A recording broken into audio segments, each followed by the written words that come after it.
Welcome to the Chiro Money Show, where we help chiropractors make smarter financial decisions so they can build stability and a lifestyle that they actually enjoy. We're your hosts, Chris Shield and Scott Campbell, and welcome back.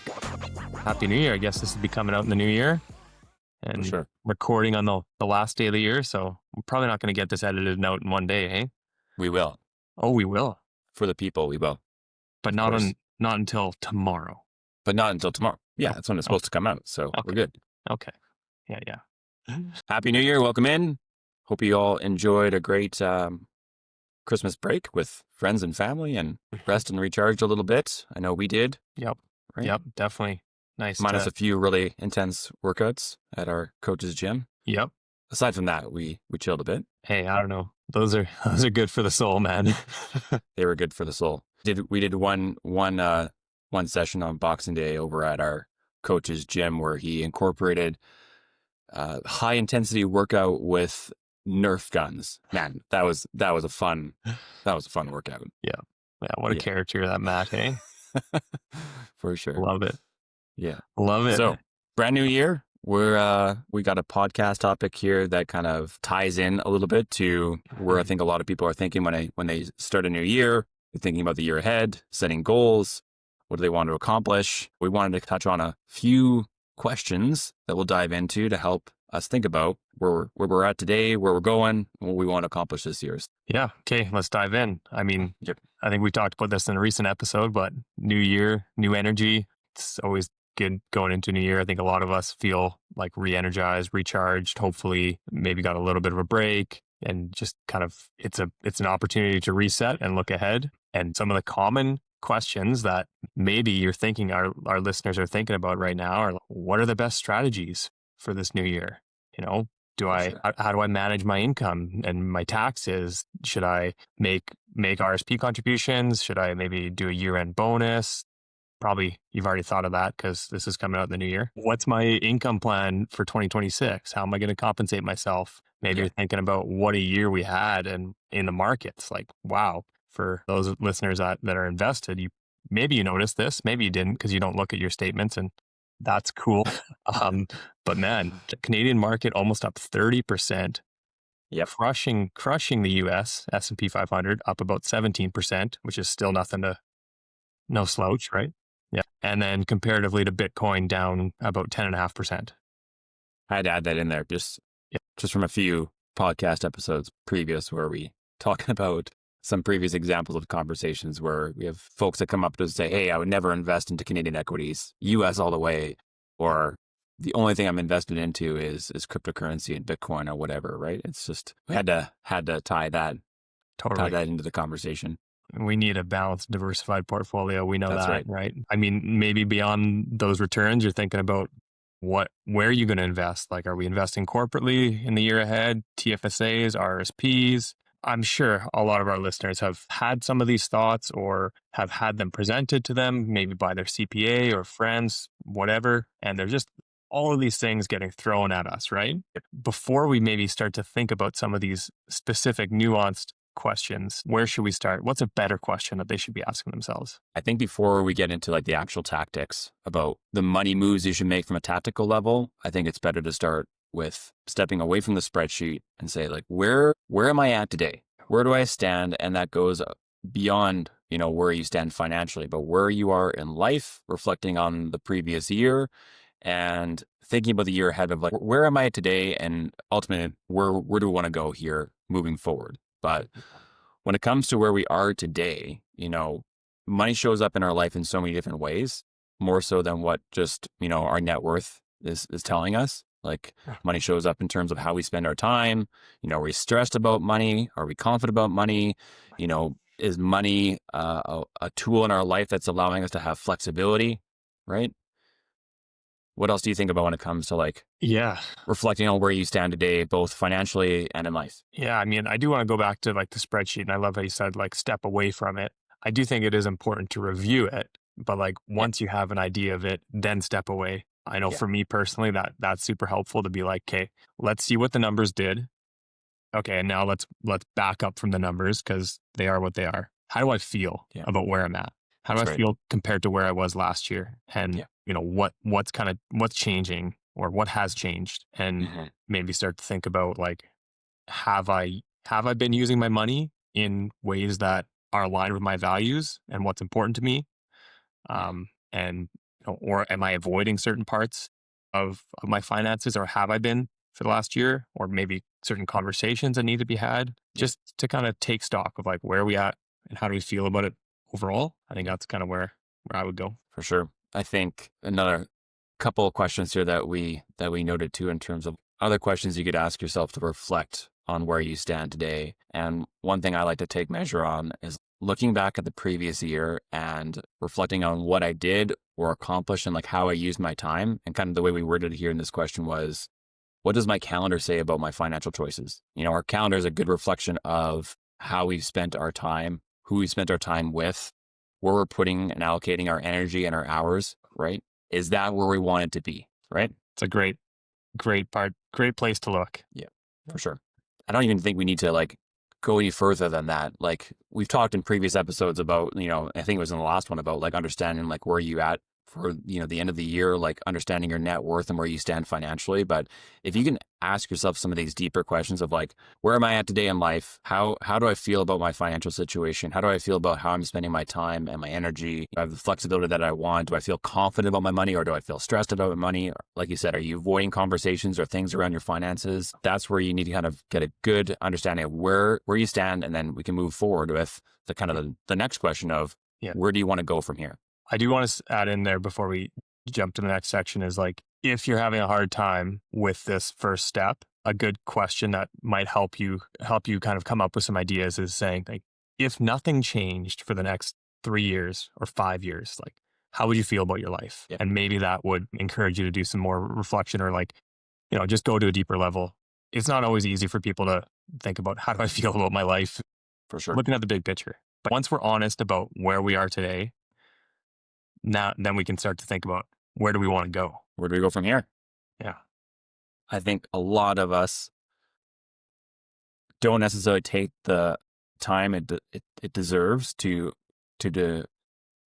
reflect and decide on where you want to go. So we kind of potentially move into a new year without kind of deciding where we want to go. So you move into another year, and another year will maybe pass by with you being at the same point in a year from now saying, that wasn't the year that I was hoping it would be, or I didn't do everything that I wanted to do. Yeah. It's a tough one, because I think we all probably have an idea of where we're going, but sometimes that just like intention or that idea is not enough. Sometimes we do have to get pretty detailed on it. Like otherwise we might not be able to map out a track to getting there. One thing I wanted to add here too was I think sometimes, whether knowingly or subconsciously, we can fall into a situation where when it comes from a goal standpoint, like what we want out of life, we sometimes borrow those goals from our peers or what society says that we should be doing with our money or with our time. And we kind of like fall prey of like just being like, well, this is what I should be doing, based on what my peers are doing or what society says I should be doing.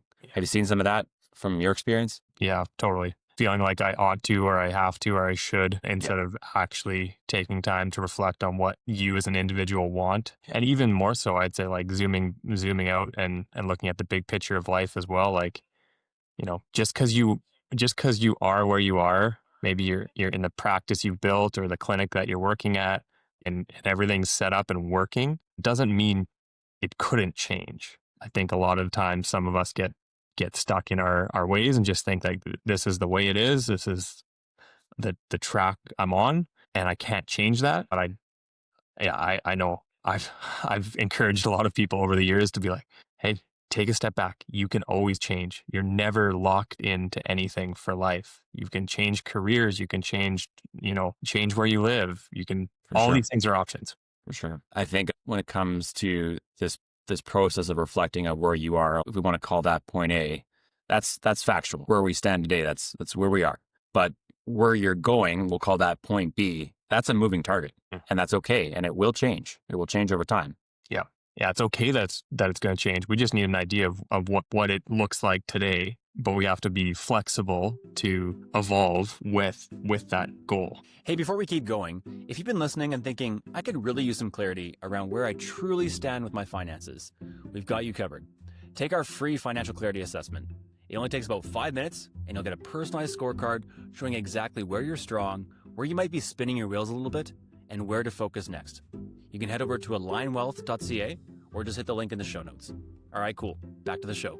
So what would be some questions that you might want to ask yourself when it comes to to reflecting deeper on this question of where do I want to go? What do I want out of life? Whether it's long term, but maybe just more specifically, what do I want in this next year ahead? I think a good question to ask is what would enough look like? Oftentimes we hear people saying I want to travel more. I want to work a bit less. I want to spend more time with family. What would that look like? Kind of mapping that out is we have enough. We've met that requirement of we're going to be okay. All the commitments are spoken for. All the goals are spoken for.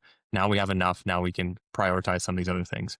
I think it's a great place to start. Especially if you're later career and you've built up, you've worked a lot of hard years in practice and you've built up some net worth and some assets and income where maybe at the end of the day that you don't need more income. You don't need to be, growing as much as you are. And if it's important to you to be doing more travel and spending more time with family, from a financial standpoint, maybe you're in a position to do that. You just have to make the conscious decision to say, I have enough income. I don't need more.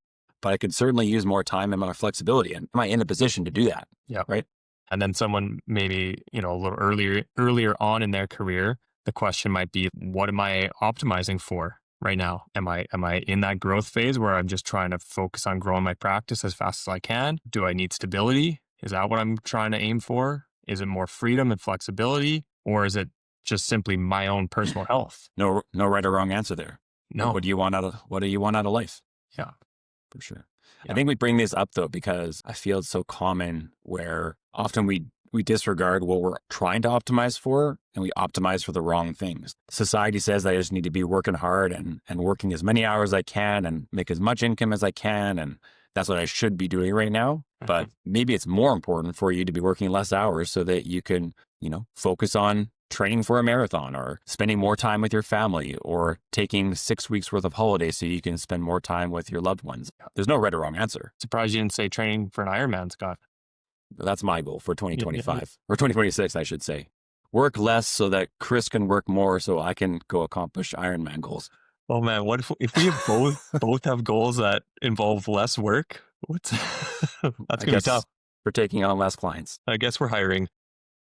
That too, Yeah. for sure. Another question I would love to bring up here too is if we truly took out the idea of kind of keeping up with the Joneses and removing comparison, which I think we just do subconsciously. We just compare ourselves. It's very natural for us to compare ourselves to our peers. If we were to take comparison out of the equation completely, are the things that you truly want out of life actually what you want, or is it what society or what your peers are saying that you should want? Bigger practice, bigger team, more income, bigger house, nicer, fancier car, you name it. Not that any of those things are wrong. Those are all valid things to want and desire, but are you doing it for the right reasons and for you, or are you doing it for someone else? Great point. Right?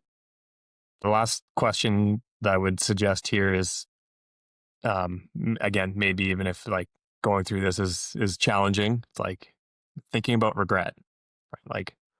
What if we can put ourselves in our shoes 5 years from now, which is really hard to do. We all as human beings have a hard time imagining and feeling anything for our future selves. But if we can try and think of ourselves 5 years from now, what would we regret if we didn't prioritize it now? For sure.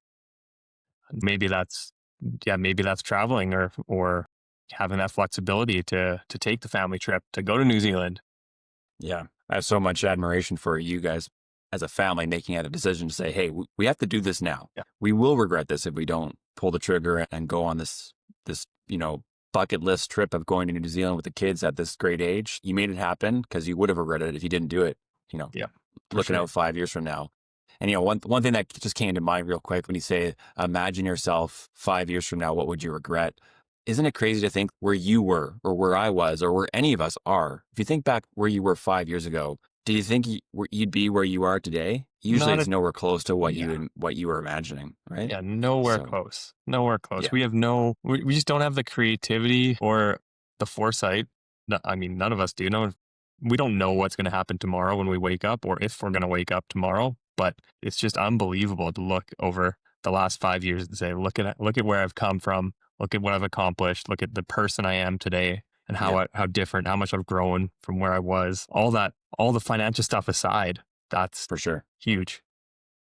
Yeah. Cool. So once we know where we are and we have a sense of where we want to go, pretty naturally leads to the final question of now, how do we get there? And Yep. should we jump straight to tactics now or not?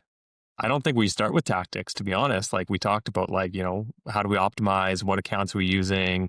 What's our compensation strategy? I still don't think we're quite there yet. I think there's still some framework that needs to be built out before we can get to those individual financial tactics that are going to help move the needle. Yeah. Would you agree? I agree. I think there is a reason to have the right framework or processes for what we're kind of going through in this conversation today. Just how do you go through a process of reflecting on where you are, what's happened in the year past?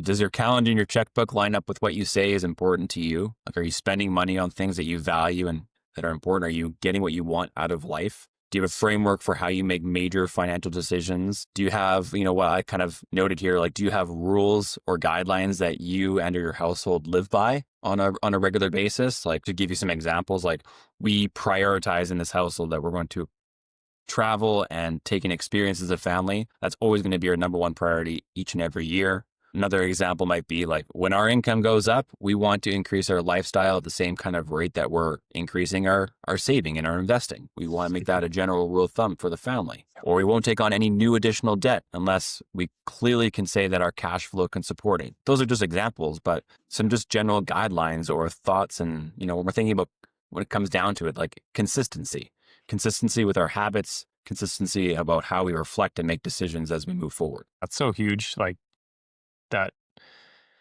yeah, building habits in general is such a huge win for, all levels of life, I think. And I think there's been so many studies and so much evidence to say that, like, it's not the size of the habit or what you're doing. It's the process of committing to that and that sense of accomplishment and growth.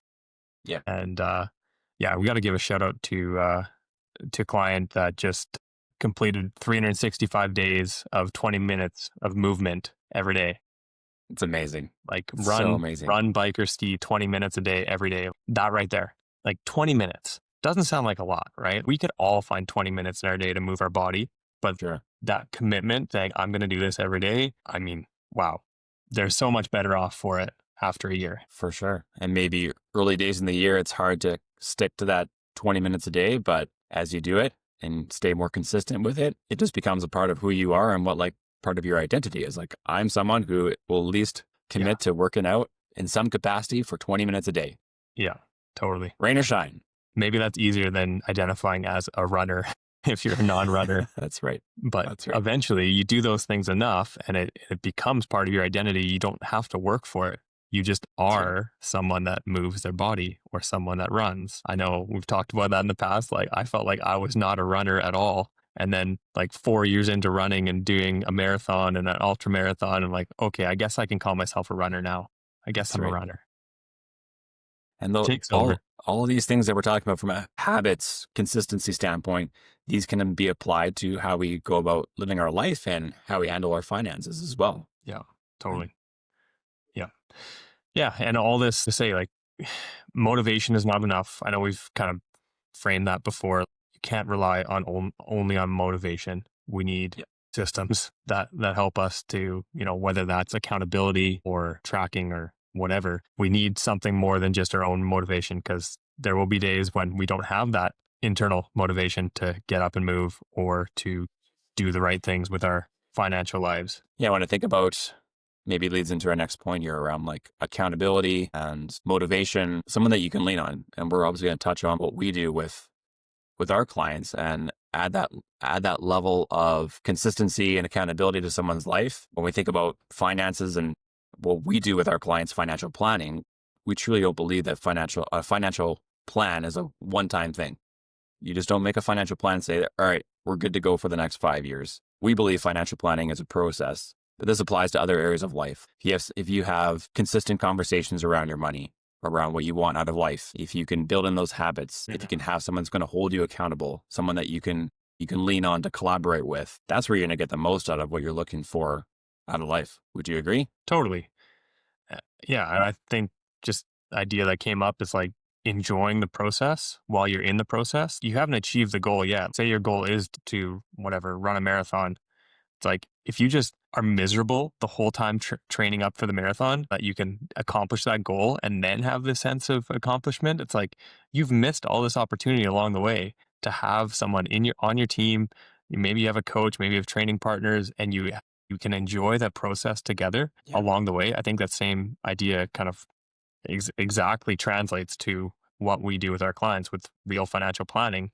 We are continually on this process where we're reevaluating, where we're making adjustments, where we're that point B, that point A of where we are is changing, and it's the point B of where we're trying to go. Both of those things are changing, and we're constantly adapting and improving as we go. It's really not a one-time thing based on a goal, like here's your snapshot of where you are today and nothing's going to change, go and you'll be fine. It's like, no, this is based on your life, and your life is fluid and it's going to change. It's not just numbers on a page. It's helping people to live well now and in the future. Seems like every time we connect with a client, it's essentially that conversation is like, where are you today? Where do you want to go? How are we going to get there? Rinse and repeat that conversation. See you again in 3 or 4 months.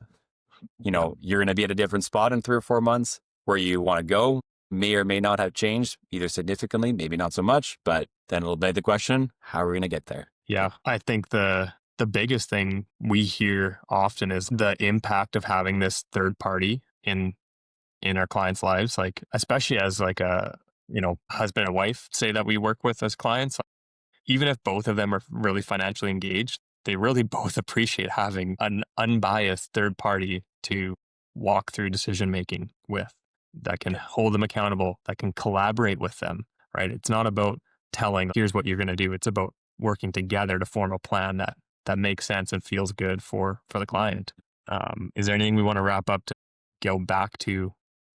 When is the right time to get tactical? Yeah, we haven't touched at all really on tactics. I think tactics are, of course, always going to be part of the conversation. But if we start with where we are, where we want to go, how we're going to get there, the tactics will just follow. They're part of the process of like, all right, the best way we're going to get you from point A to point B, or wherever that point B is today, we would consider X, Y, and Z tactic. We're going to manage your cash flow this way here this year. We want you to take this kind of income from your practice this year.